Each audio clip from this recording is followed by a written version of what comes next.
Hello दोस्तों, स्वागत है आपका मैथ भोकाल चैनल पे। इस वीडियो में हम फिर से देखेंगे संख्या पद्धति पर आधारित प्रश्न और उत्तर, जो कि पिछले वीडियो यानी कि पार्ट 1 का कंटिन्यूएशन होगा। पार्ट 1 के वीडियो के लिंक आप डिस्क्रिप्शन में देख सकते हैं। तो चलिए शुरुआत करते हैं प्रश्नों की। वीडियो में आगे बढ़ने के पहले सब्सक्राइब बटन दबाएं और फिर बेल आइकन अवश्य दबाएं। दोस्तों, जैसा कि देख सकते हैं, प्रश्न है दो प्राकृतिक संख्याओं का एलसीएम 590 है और उनका एचसीएफ 59 है, तो ऐसे प्राकृतिक संख्याओं के जोड़े के कितने समूह संभव हैं? इसका अर्थ यह है कि कितने ऐसे जोड़े मिलेंगे दो संख्याओं के जिनका की एलसीएम 590 है और एचसीएफ 59 है। LCM of two natural numbers is 590 and their HCF is 59. How many sets of values are possible? दोस्तों, जैसा कि देख सकते हैं, हमें इस प्रश्न में LCM दिया हुआ है जो कि 590 है और HCF 59 है। यहां HCF 59 है, यानी कि कॉमन फैक्टर है 59।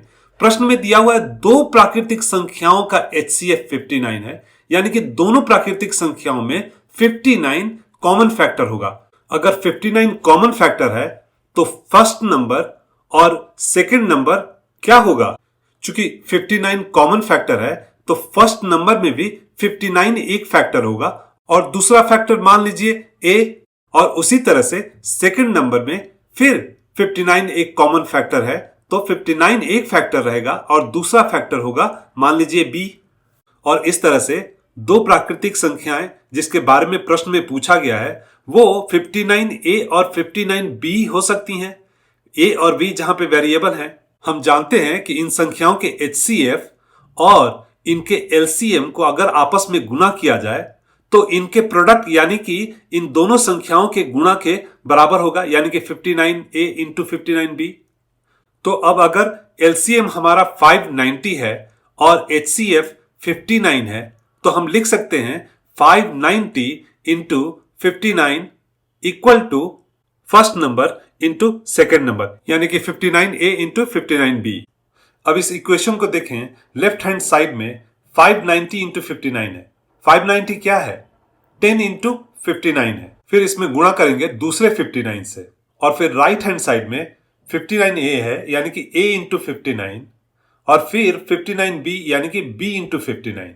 अब इस इक्वेशन में देखें, दोनों ही तरफ 59 इंटू 59 है। राइट साइड में a इंटू b इंटू 59 है और लेफ्ट हैंड साइड में 10 इंटू 59 इंटू 59 है। तो उसको उसी तरह से लिख देते हैं 10 इंटू 59 इंटू 59 और फिर दूसरी तरफ ab इंटू 59 इंटू 59। इस इक्वेशन में 59 इंटू 59 दोनों साइड में है। लेफ्ट हैंड साइड में फैक्टर है 10 और राइट हैंड साइड में फैक्टर है ab।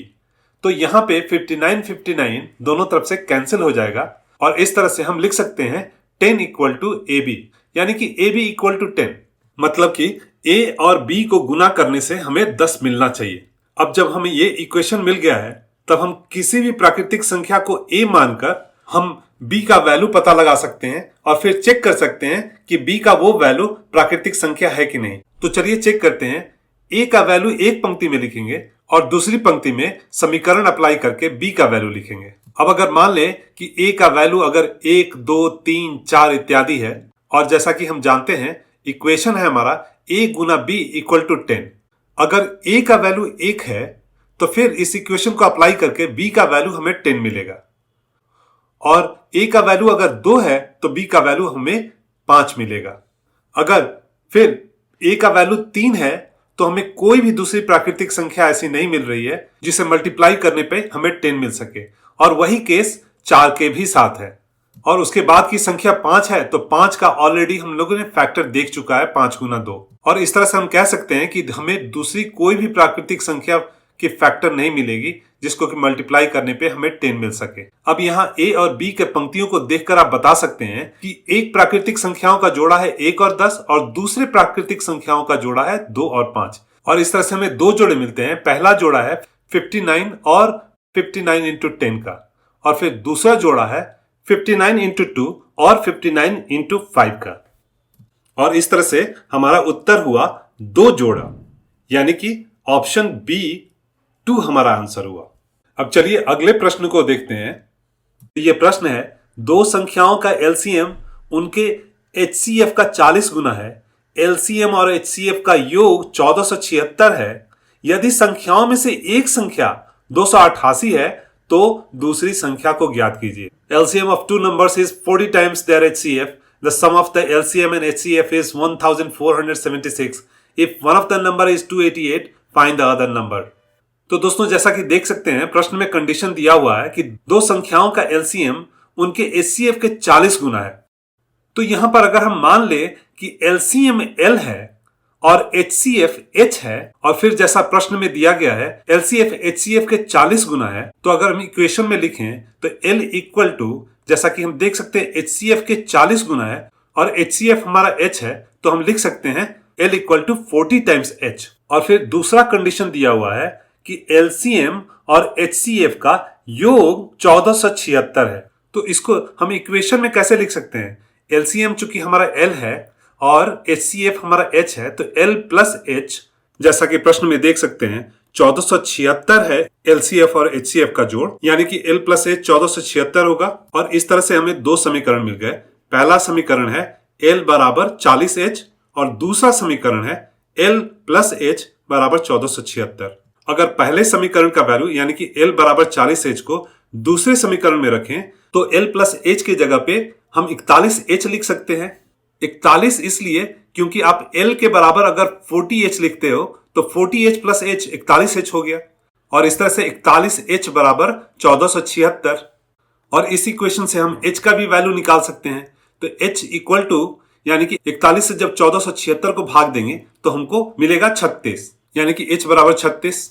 जैसा कि हम जानते हैं कि किसी भी दी हुई संख्याओं का एलसीएम और एचसीएफ का गुणा उन संख्याओं के आपस में गुणनफल के बराबर होता है। और चूंकि इस प्रश्न में हमारी संख्याएं दो हैं तो गुणनफल पहले संख्या और दूसरी संख्या का होगा।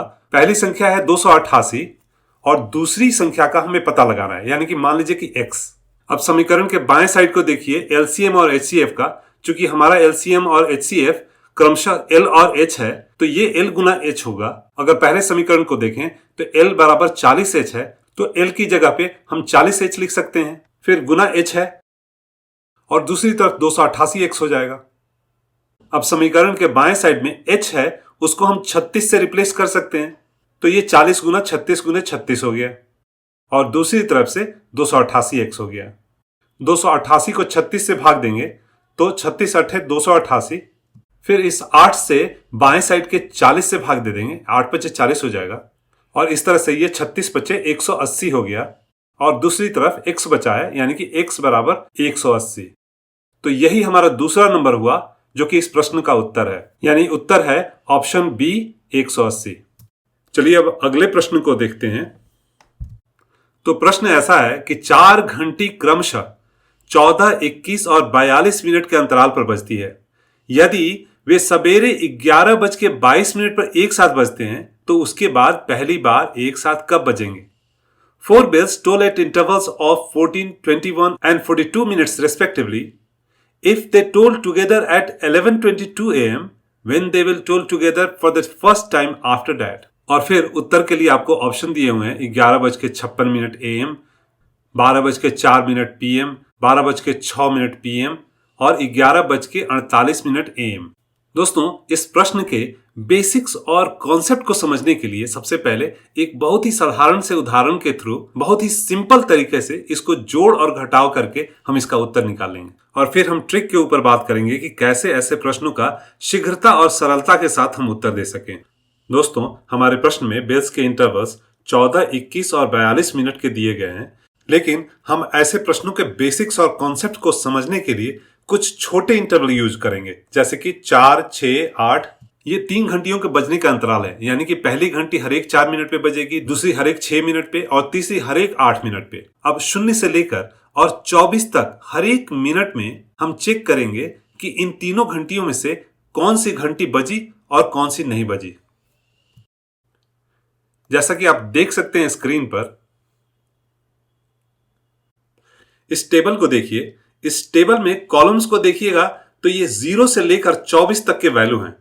0 हो गया यानी कि स्टार्ट टाइम, जब सारे बेल्स एक साथ बजेंगे, और फिर अगले 24 मिनट तक हर एक बेल के लिए हर एक मिनट में हम चेक करेंगे कि वो बजा या नहीं बजा। और फिर इस टेबल के पंक्तियों को देखें तो पहले पंक्ति में 4, फिर 6 और फिर 8 है।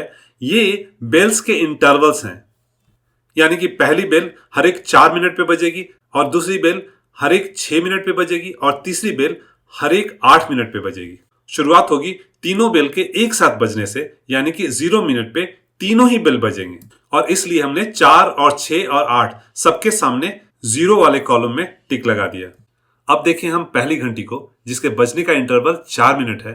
अगर वो 0 मिनट पे बजी तो चौथे मिनट पे बजेगी, फिर 8वें मिनट पे बजेगी, फिर 12वें, फिर 16वें और फिर 20वें और 24वें मिनट पे बजेगी। अब दूसरे बेल यानी कि 6 मिनट वाले इंटरवल के बेल को देखते हैं। 0 मिनट पे बजा तो छठे मिनट पे बजेगा, फिर 12वें मिनट पे बजेगा, फिर 18वें मिनट पे बजेगा और फिर 24वें मिनट पे बजेगा। अब तीसरे यानी 8 मिनट इंटरवल वाले बेल को चेक करते हैं। चूंकि 0 मिनट पे बजा है तो फिर 8वें मिनट पे बजेगा, फिर 16वें मिनट पे बजेगा और फिर 24वें मिनट पे बजेगा। जैसा कि आप टेबल में देख सकते हैं कि पहली बार ये तीनों बेल बजे 0 मिनट पे और फिर दूसरी बार ये तीनों बेल बजते हैं एक साथ 24 मिनट पे। हमारे उदाहरण में घंटियों के इंटरवल थे 4 मिनट, 6 मिनट और 8 मिनट। और जैसा कि हमने कैलकुलेशन करके देखा, ये तीनों बेल हर एक 24 मिनट पे दोबारा बजेंगे। अभी ध्यान से इन संख्याओं को देखिए, 4, 6 और 8 और फिर 24। इन दोनों के बीच में कोई संबंध है क्या? हाँ, बिल्कुल है। 4, 6 और 8 ये तीनों का एलसीएम है 24। तो इससे क्या साबित होता है? इससे साबित यह होता है कि कभी भी आपको इस तरह के प्रश्न मिले जिसमें एक से ज्यादा घंटियों के बजने के समयांतराल दिए हुए हों और आपसे पूछा जा रहा हो कि सारी घंटियां फिर से यानी कि दोबारा कब एक साथ बजेंगी, तो आप सीधे उन सारे समयांतरालों का एलसीएम निकालिएगा, वही आपका आंसर होगा। अब हम अपने प्रश्न पे वापस आते हैं और देखते हैं कि समयांतराल हमारे प्रश्न में क्या है। तो वो है 14, 21 और 42। इन सारी संख्याओं का एलसीएम निकालते हैं और वो होगा 42, मतलब सारे बेल्स दोबारा 42 मिनट बाद बजेंगे। और जैसा कि प्रश्न में दिया हुआ है 11:22 AM में ये सारे बेल्स एक साथ बजे थे, तो इसमें 42 मिनट्स ऐड करने पे हमें मिलता है 12:04 PM और इस तरह से हमारा उत्तर होगा ऑप्शन बी 12:04 PM। चलिए अब अगले प्रश्न को देखते हैं। अगला प्रश्न है 10, 25, 35, 40, 50, 60, 65 सबको गुणा करने पर अंत में कितने शून्य होंगे? How many zeros will be there at the end of multiplication of 10, 25, 35, 40, 50, 60 and 65। दोस्तों, इस प्रश्न को सॉल्व करने के लिए पहले बेसिक कॉन्सेप्ट समझते हैं। कभी भी किसी संख्या में अंत में एक शून्य का मतलब होता है 1 10 से गुणा। जैसा कि आप इस इक्वेशन को देख के समझ सकते हैं, x के जगह 2 रखिए, यानी कि 2 गुना 10 इक्वल टू 20 होगा। और किसी भी मल्टीप्लीकेशन में ये जानने के लिए कि 10 के मल्टीपल्स कब आ सकते हैं, तो उसको जानने के लिए आपको 10 का प्राइम फैक्टराइजेशन करना पड़ेगा। तो 10 का प्राइम फैक्टराइजेशन कीजिएगा तो आपको मिलेगा 2 गुना 5। 2 और 5 इसके प्राइम फैक्टर्स होंगे और इसी फैक्टर से 10 बनेगा, जो कि किसी संख्या के अंत में शून्य की तरह दिखता है। ये हुआ कॉन्सेप्ट। अब आइए हम अपने प्रॉब्लम को देखते हैं। जैसा कि प्रॉब्लम में मल्टीप्लिकेशन है इन संख्याओं का 10, 25, 35, 40, 50, 60 और 65। अब हमें चेक करना है 5 और 2 प्राइम फैक्टर्स इन संख्याओं के लिए। तो क्या करेंगे? हम प्राइम फैक्टराइजेशन करेंगे इन संख्याओं का, जैसे कि 10 का 2 गुने 5, 25 का 5 गुने 5, 35 का 5 गुने 7 और फिर 40 का 2 गुने 2 गुने 2 गुने 5 और फिर 50 का 2 गुने 5 गुने 5 और फिर 60 का 2 गुना 2 गुना 3 गुने 5 और आखिरी संख्या है 65, जिसका कि प्राइम फैक्टर होगा 5 गुने 13। अब हमें करना क्या है? हमें काउंट कर लेना है कि कितने 2 और 5 के फैक्टर्स हैं। तो चलिए पहले 2 का फैक्टर काउंट करते हैं। 1, 2, 3, 4, 5, 6, 7। टोटल 2 का काउंट हो गया 7। अब हमें दूसरा फैक्टर यानी कि 5 का काउंट देखना है। तो यह हुआ 1, 2, 3, 4, 5, 6, 7, 8, 9। टोटल 5 का काउंट हो गया 9। हमने कॉन्सेप्ट में क्या चेक किया था? हमें पेयर चाहिए था 5 और 2 का। अब यहां पर हमें 5 और 2 के कितने जोड़े मिल सकते हैं?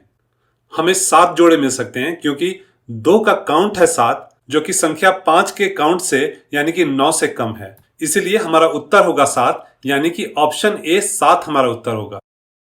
अगर आपको हमारा वीडियो पसंद आया हो तो सब्सक्राइब करें हमारे चैनल को और बेल आइकन दबाएं, जिससे कि भविष्य में आने वाले हमारे सारे वीडियो की नोटिफिकेशन आपको समय से मिल पाए और आप उसका लाभ उठा पाएं। धन्यवाद।